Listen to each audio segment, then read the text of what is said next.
Evangelical Christian leaders have been sounding the alarm in recent years about growing polarization and radicalization within their own churches.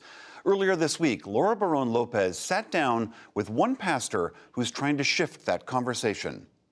In Tarrant County, Texas, outside Dallas, political allegiance is surpassing religious allegiance. That's led to increased division and even anti-government and conspiratorial beliefs.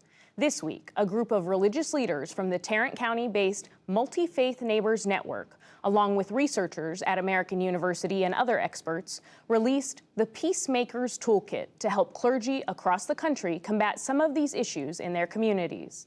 Pastor Bob Roberts Jr. co-founded the Multi-Faith Neighbors Network and joins me now. Pastor, thanks for being on the NewsHour. You led an evangelical church for more than 30 years. Can you tell us a bit about the shift that you're seeing in communities like yours and more broadly in the faith community in recent years? Thank you for having me. The shift that's taking place is for real. There was a time when church was something that we did, we worshiped. The focus was on God, He was first.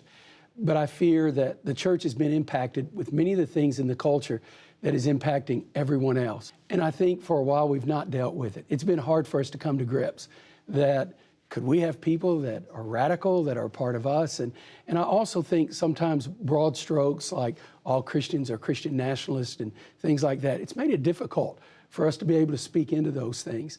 But it's to a point now, we can't ignore it. I don't think anyone would say that I'm a white supremacist or they would say that they're an extremist or anything like that. But there are things that are taking place that are going deep within evangelical churches. Over 30% of evangelical churches believe certain parts about QAnon. That's cause for concern. Conspiracy theories are very present. There was a time when the church influenced the government and the political parties.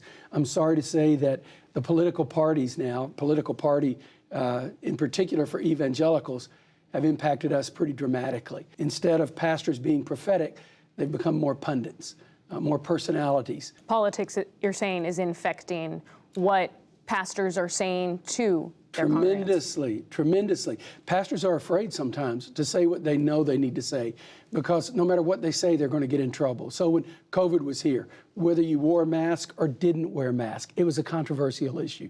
And so as a result of that, conspiracy theories, polarization, tribalization, all of this comes into play.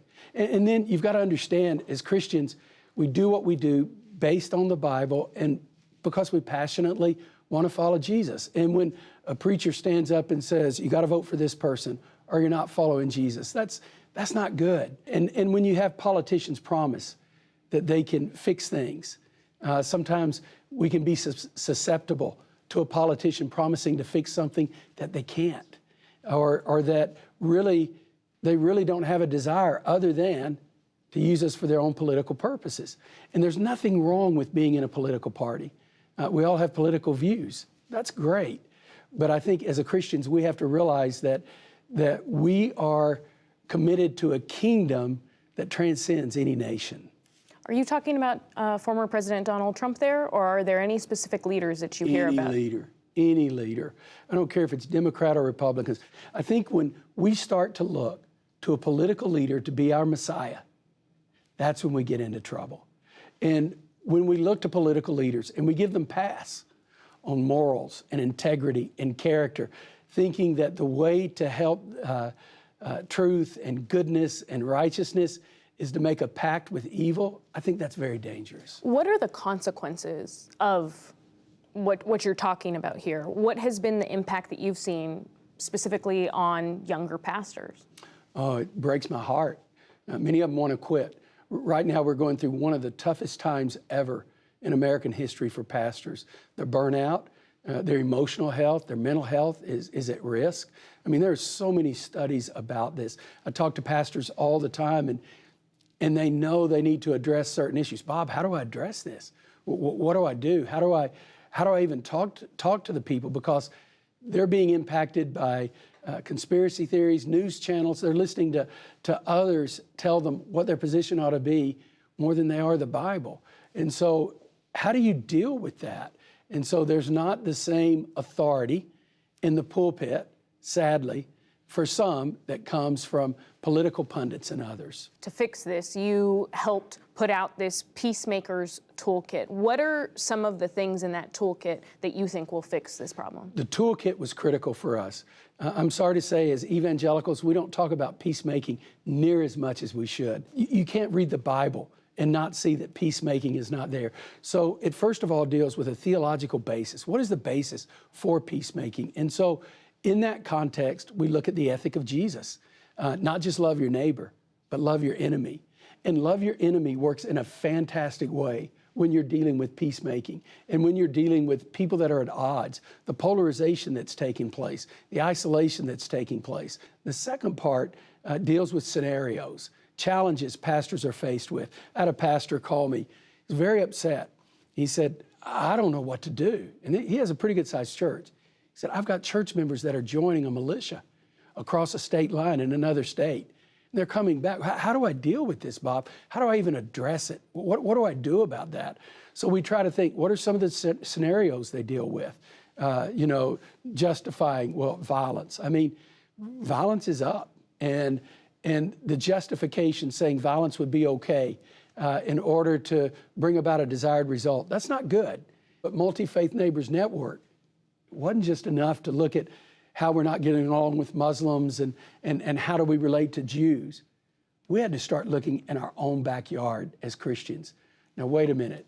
When I started hearing pastors calling for war, when I would hear them trash other religions in the pulpit, disagree with them, challenge the theology, but you don't have to trash a religion. And when I see what's taking place in our country and at MFNN, we knew we had to do something. And so it's simple. It's not hard. It's not complicated. And so what you just said, are you losing congregants to white supremacist militias or other violent militias more and more in Texas? I don't think so, but I think we are having people that are leaning that way. And so civil society is one of those things, it can be destroyed really quick, and it takes decades and years to build up. We can't be silent. Civil society is like basket weaving.